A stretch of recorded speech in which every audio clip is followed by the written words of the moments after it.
Hey, it's Jess. Welcome back. Today I'm here with another Way Back Wednesday where I will be talking about all the books that I read in April of 2021. Looking at my Goodreads, I read 5 books in April. All of them were new, none of them were rereads. The first book I read was Night Shift by Stephen King. This is a collection of short stories of his. It has a lot of his most famous short stories, I would say. I don't know if you could say almost all of them have been adapted into movies, but a lot of them have been. So this book has Children of the Corn. It has Maximum Overdrive, The Boogeyman, which just came out this last summer. They made a movie about it. The Mangler, Lawnmower Man. Oh my goodness, there are so many of his stories from this book that have been adapted. So much of his work has been adapted anyway. But I remember really liking this. I had not read it before. I haven't really read any of his short stories before, and so that's why I picked this one up. I'd heard a lot of people saying that this was a good collection, and I enjoyed almost all of them. I read it pretty quickly. There are definitely a couple that stick with me. And yeah, I really want to check out more of his short stories. It's just something that I haven't done yet. But I do have a couple collections of his, and hopefully I'll get to those soon. The next book I read was Kill Creek by Scott Thomas. At the time that I read this, I enjoyed it. I don't think after I sat and thought about it, and now that it's been a few years down the road, I don't think I would enjoy it as much now as I did when I first read it. So the concept of Kill Creek is there is this really famous haunted house, and a bunch of writers have been invited to this haunted house by a podcaster, a live streamer. They're there on Halloween night, and so they're all there, and I think they're all supposed to write a story or something. I think that's why they're all there. Again, I can't remember because it's been so long since I've read it. But, and then it is a horror book, so obviously things happen. And you find out if the house is haunted or not. Again, I really enjoyed it when I read it. Thinking back on it, listening to some more reviews, I don't think I would enjoy it as much now. But, yeah, I enjoyed it at the time. The next book I read was One of Us is Lying by Karen M. McManus.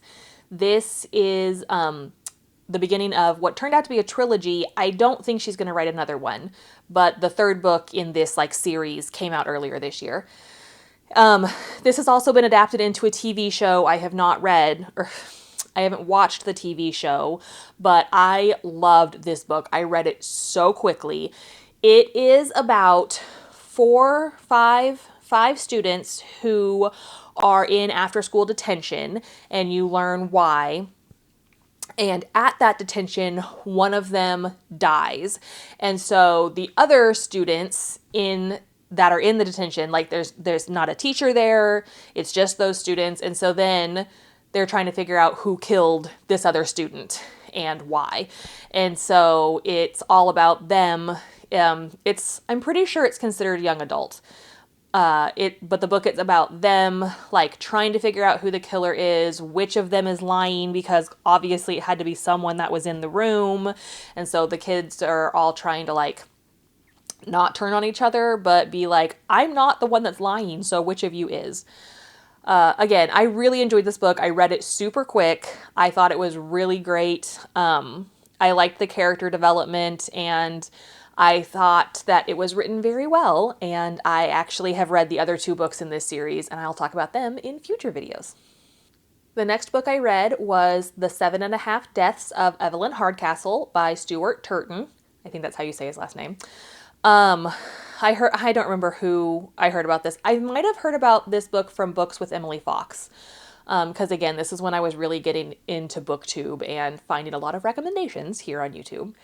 This is a time traveling sci-fi story. It's very weird, kind of confusing. It is about this man who wakes up and he I can't remember if it's old timey at a castle or he's in this like he's in the woods when he wakes up, but he's in this like rich person's house, and then Evelyn Hardcastle dies, which is one of the characters in the book, and then he wakes up and it's the same day again. So every day he wakes up and tries to prevent the death of Evelyn Hardcastle and try to figure out who's killing her, how she dies, everything like that, how it's all connected. But the thing is, every time he wakes up, he's a different person in the story. And I don't know if that's a spoiler. So if it is, I'm very sorry.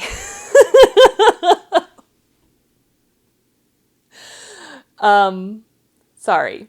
Maybe I'll put possible spoilers because I don't remember what the back says. But it was really good. Again, kind of confusing. It took me a little while to get into because I was like, it was just really hard for my brain to comprehend. But overall, I really enjoyed this one. And if you like fantasy sci-fi with time travel, then you might like this one too. And the last book I read in April was The Southern Book Club's Guide to Slaying Vampires by Grady Hendrix. This is the first Grady Hendrix book that I had ever read. I was at the library and saw it and had heard about it, so I picked it up. This is a lot of people's favorite Grady Hendrix book. It's not mine. I will talk about mine in the future because it's not this one. But this is a really good book. It is set in like the 80s where this neighborhood, the women in this neighborhood have a book club, and they like take turns hosting it. But women, a group of women in the book club get tired of the books that they keep having to read. They were like, oh, these are like hoity-toity books. They're not that interesting. So they break off and form their own sect of the book club that read like true crime novels. Like I know one of them they read is Helter Skelter. And in this neighborhood, a new man shows up and in the neighborhood, a new man moves into one of the houses, and our main character starts to think that he is a vampire. And then it goes from there. And there are some scenes, there are at least 2 scenes in this book that even though I read this 3 years ago, it sticks with me. I think about them probably more than I should. Very descriptive writing. Definitely horror. This is definitely a horror book, but it also has to do, it's like life in the 80s, how you were supposed to be a housewife and the husbands just went to work and, you know, all that. It was also about, the underlying message is about racism and racism in the 80s and class privileges and stuff. So it was really good. Again, not my favorite Grady Hendrix book, but I really enjoyed this one. It was a good one for the first of his books that I read. Those are all the books that I read in April of 2021. A pretty good reading month. Again, Kill Creek is the only one that I think if I were to read it again, I don't think I'd like it as much. But the other books I really enjoyed. At the time, I did enjoy Kill Creek. So this month, I enjoyed every book that I read this month, and I had some good picks. And now I want to know, have you read any of these books? What did you think? All right, I'll talk to you later. Bye.